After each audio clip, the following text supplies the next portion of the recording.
Now, I had this friend and I bought the ring for £3 of coffee.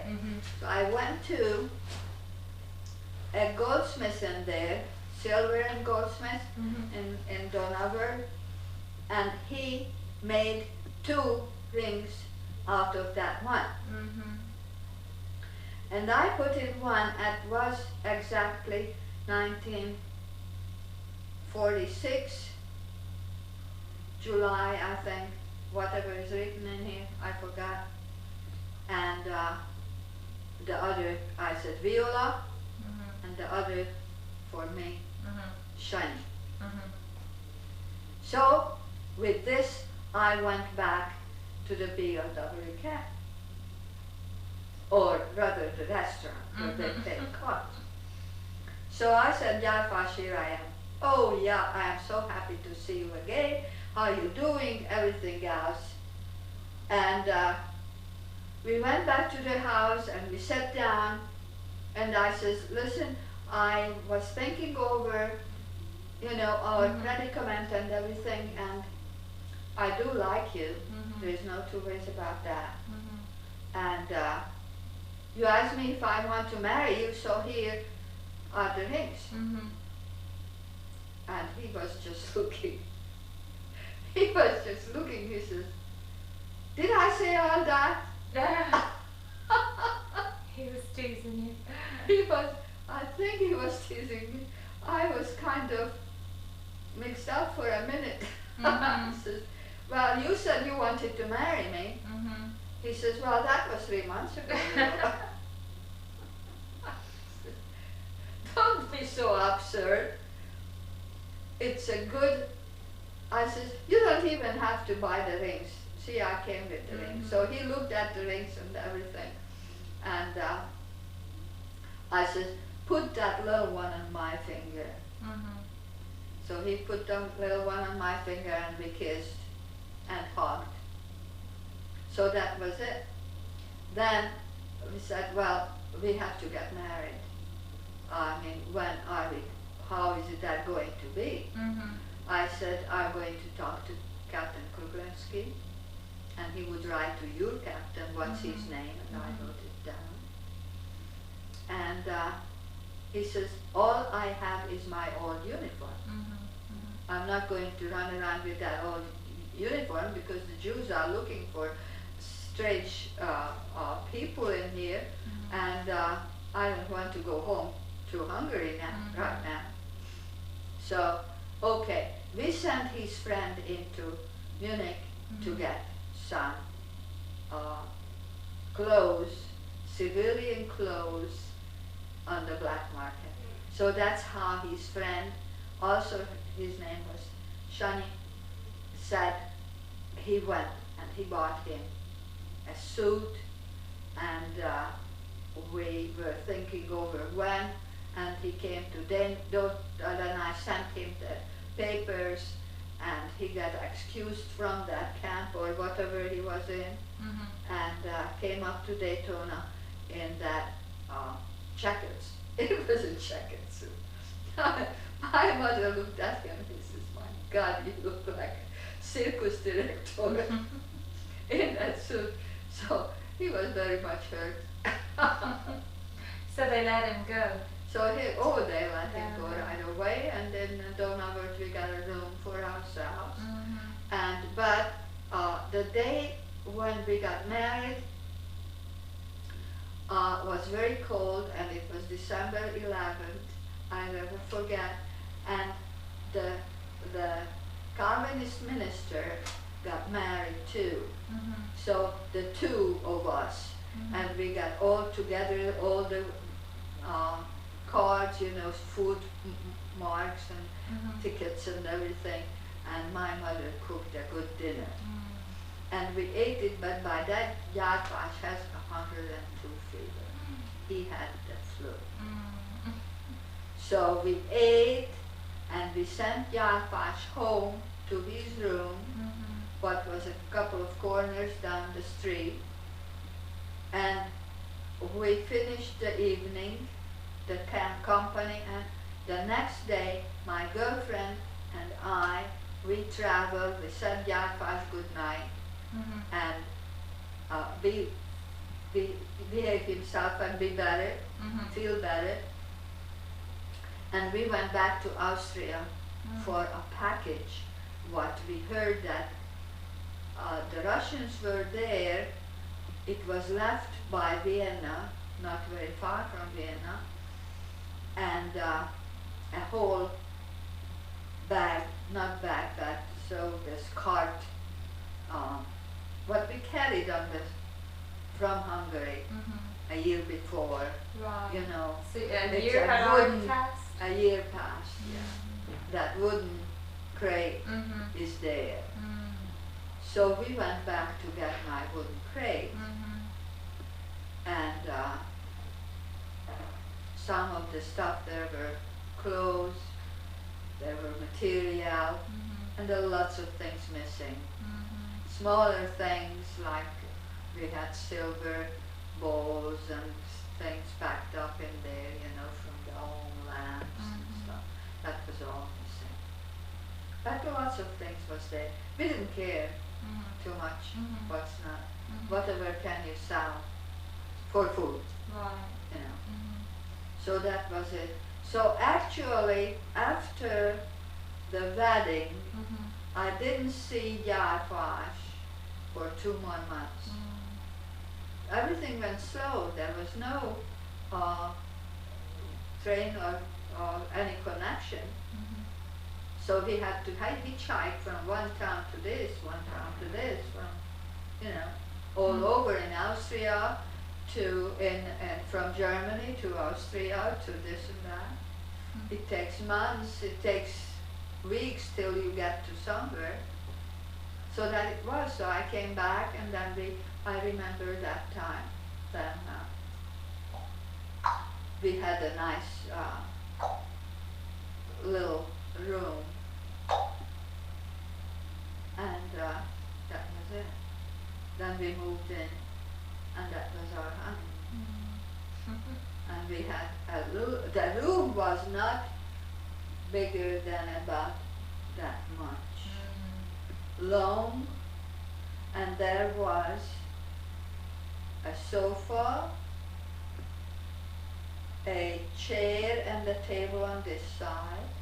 It wasn't this. How many feet is this now? 14, Yeah. 13, Yes, about that much. So that must have been about 10, not more, about 9, 10 feet wide, and say 15 feet long, something.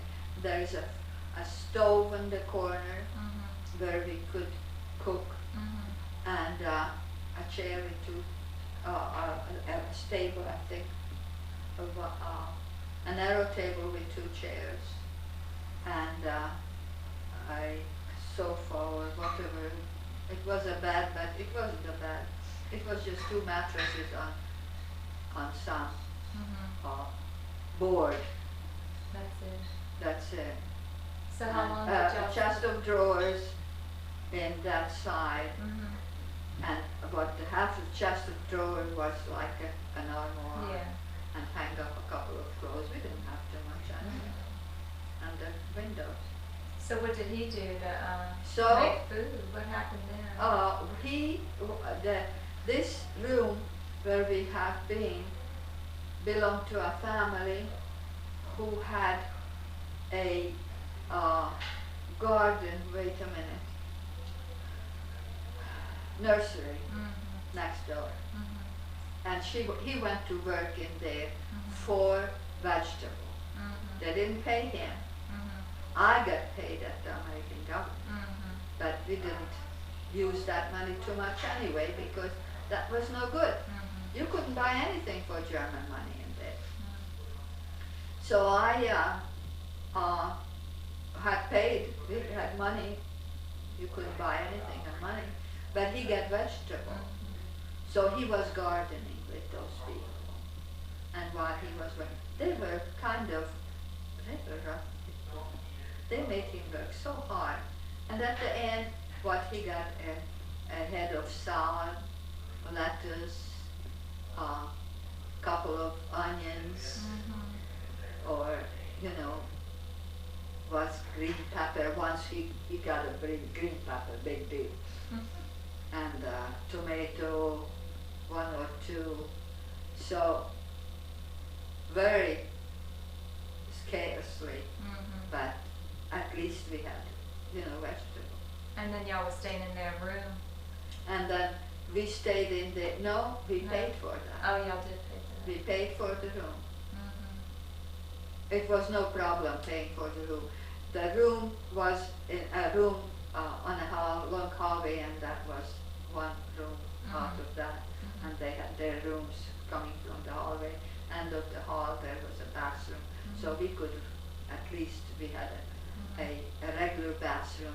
And every Saturday or Friday, I think the family took baths every Saturday, and we were allowed to take baths every Friday or once a week anyway, when they didn't use the bathroom at night. So and finally we could, take baths every once in a while. So it was kind of, so we stayed in there until the immigration started to the United States. So you knew you were going to leave Germany, though? So we knew that we have to go someplace. We had plans. We wanted to go to Australia. The Australians took everybody with young children. They were very strict. They wanted people who can work and for generations, And then we wanted to go to, then Lolo and his mother took him to Argentina. But we were kind of afraid from Argentina because Argentina and Brazil took immigrants as much as would come. No questions asked, but they did not assure you a job or anything.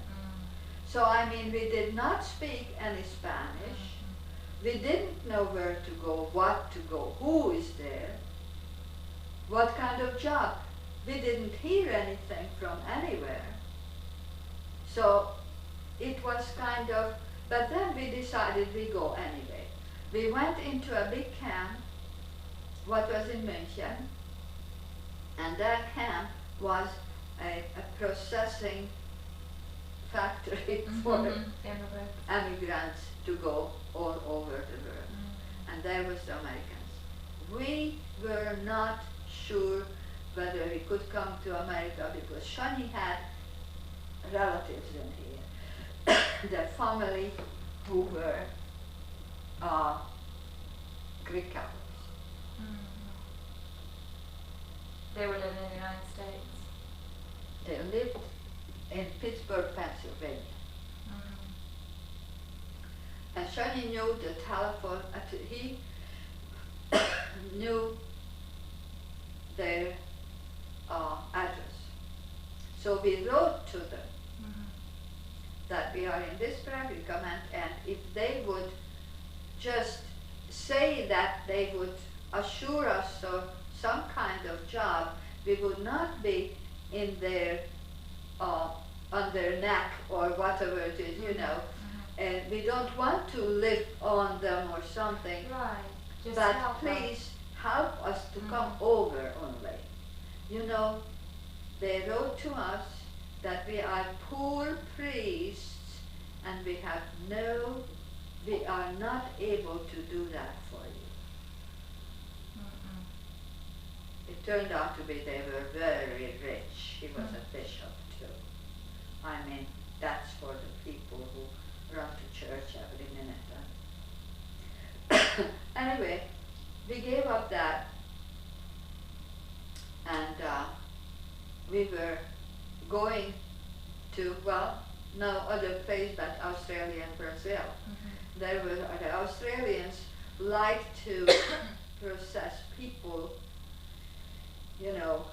big families with children and young guys and everything like that. It wasn't that we signed up for that. And we signed up for Argentina, Brazil, and when we came from Brazil, from the immigrant office, through the yard, a guy said, "Wait a minute, where are you going? What, are you immigrants?" And Shani said, "Yes," a German guy. "Yes, we are immigrants." And he says, you are going? You are going somewhere?" And Shani says, "Yes, well, we just signed up for that, but we don't know what." So the guy says, "Well, you two are free to go anywhere you want to." "Yes, we are. Have a family." "Oh, we have a little child with my mother. My mother takes care of Oh, child." this and was we after thought- Alex was born. And that Alex was born. Alex was a year old. That was the spring when he was a year old exactly. And this guy said, "Don't you want to come to the United States?" So we almost died, both of us. She said, "America?" Mhm. He says, "Yeah." "What do you know about garden?" So Shani says, "I've been working, in this gardeners for food Mhm. for more than a year, so almost 2 years." Mhm. And he said, "And you?" I said, "I've been working for the American military government and was translating and taking care of the house and everything, like a kind of house mother." He says, "Well, I would hire you." We went into the office, they took our names, we were in a haze. Okay. Didn't believe this. You go, that's what they say, the right moment in the right place. Fate, huh? Fate. Mhm. And we wrote up our names and everything.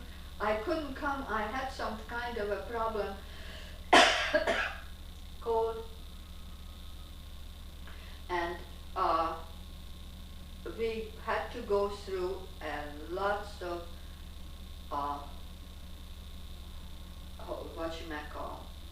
medical things. Exams, all these things. We couldn't come to the United States only. So we lived we stayed in the motel, motel, in that big camp, Mhm. It used to be a military A base or something. base or something. So there was a poor Russian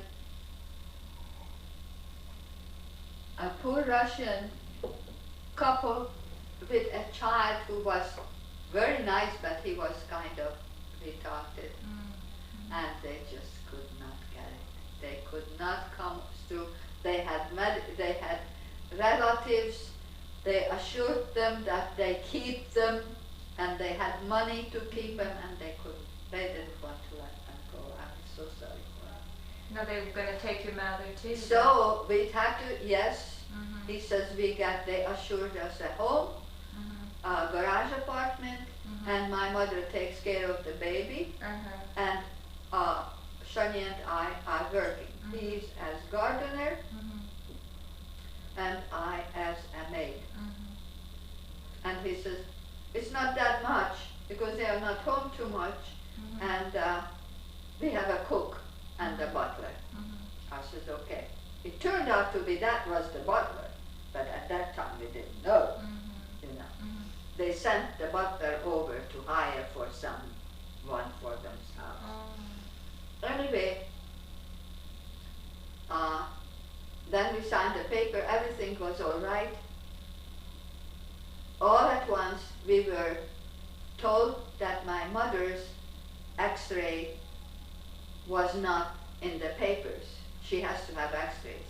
Mhm. So we went back, they took x-rays, the x-rays were in her paper, the x-rays were stolen. Somebody wanted her. X-rays you could get for $300. Some good X-rays. Good X-rays. So lots of people, and it turned out to be that lots of Jews were getting X-rays because the poor things were in those camps, and they had TBs and all kind of things. And if they had tuberculosis, they couldn't come over. They had all the assurances, all the money. They had $10,000 each person from the Jewish community from the States, that if they had been sick, they couldn't come over. So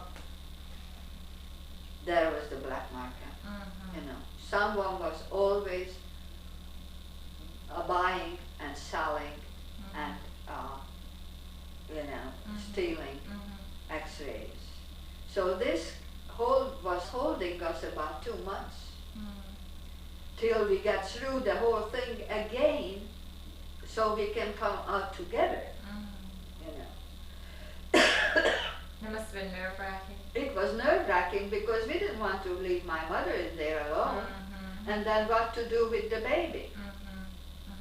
You know, if she's not with us. Right, to take care of her. So that was one. We didn't even know those people.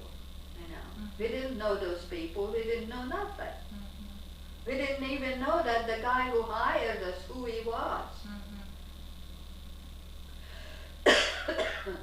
So finally we got the papers in October the 6th,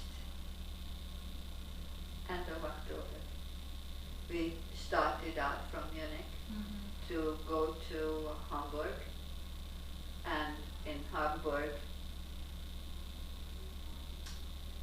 end of October, we came with a General Housing was the name of the boat. It was a GI transport boat. And we were there for 10 days or 11 days, coming through the United States. That was the nicest time of that life, kind of stopped there, right there. That life, what I had before, calls your eye, and that was. And it's not anymore. And you start all over somewhere, you don't know where, because we've never been in this country, that nightmarish waiting for this, that, waiting where you are going to go, where finally you get everything together and they steal your papers and have to go through again and again. We couldn't go back to that room in Ullaberg. We had to be in Munich in that camp. I lived in the camp, go from 6 to 8 every morning to have a soup, and then at noontime have something to eat. They furnished food, you know. But it wasn't the best, of course. But all those things that until the last minute you did not know what is going to happen. The same thing could happen again with someone else. So finally, when you are on that ship, you realize that, hey, you leave everything behind. And that's not going to be again. You know, something else is going to start in your life. So it was a good feeling? That was fantastic. On that boat, it was fantastic. Lots of American soldiers were, and we were there, and they loved Alex. My husband, Shani, had to go downstairs to help. People were sick all over. So he wasn't, I wasn't. My mother was a little bit sick, but she stayed in bed all alone. So little Alex and I had a fantastic time. So there's a lot of immigrants on the ship. So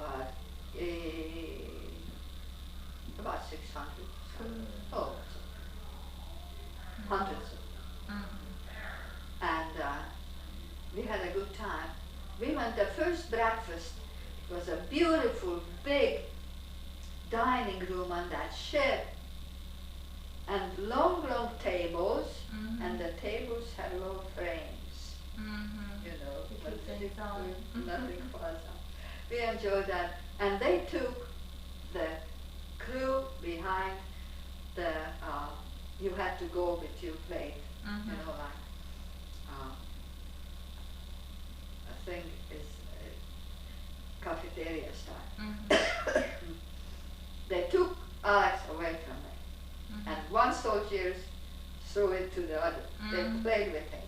That child was so happy, and that was just nothing as the big, big brown eyes and that white little hair. He has a few little hair, and then he was so happy what he would eat. I said, don't ask, he's going to eat breakfast. Year and a half old child. He was walking pretty good, like wobbling a little bit. And they took him to the table, and one of you know what he took? 2 hot dogs. That's all. He just looked all On the ship. on the ship, and one of the soldiers had him, and what do you want? Well, you take this. No, he wanted the 2 hot dogs. And he ate both hot dogs, that child and baby. We didn't eat meat at that time for a long time, because they didn't have too much. We were fed by mostly, well, Americans also helped a lot. Remember this organization, it was, they sent over from America all kinds of food. And that's what helped us a lot, you know. Well, some kind of plan. It was, what plan? It comes to me, I forgot. Marshall Plan. That was the Marshall Plan. They did a lot of good. It wasn't as rotten as now, that people were stealing too much. People were always and big, but not as much as everybody had enough. Everybody had enough. It's pretty good food it came. And, So did y'all come in through Ellis Island in New York or not? then we came to New York. Ellis Island was not anymore. Then we came to New York. We got out of the ship and everything, and just standing in there. We didn't know what's going to happen. Millions of people. And all at once, we heard through a big long speaker, Dr. Gyarfas, Sándor, and family. Viola, Magdalena, and Alex. We didn't know who Alex was. I said, Alex, what? That's Shanika. Chumpy. So we had to go someplace, and we were there, and this guy was there, Mr. Schuster. And then he said, now, I take you to the place where you are going to live. And he was very pleasant, very elegant when we do, and he was driving. And we didn't know. We still didn't know that who he is. He was the driver, the chauffeur, and the butler. We still didn't know. He didn't tell us. So we got to that house. It's a huge house. And then he turns off to the left side. He says, that house where you are going to work, this is the yard. Alex showed me, said, is this the garden? It's a 5 acre. Oh my it was goodness. a 5 acre thing. And he says, now you are very lucky because you got $200 a month, both of us, you know. For the 2 of you, plus you're going to have a nice apartment. So then he took us to the garages, and 3 or 4 car garages for 2 for 6 car garage. And above that, there was a nice hallway and a kitchen, dining room, living room, and two nice big bathroom.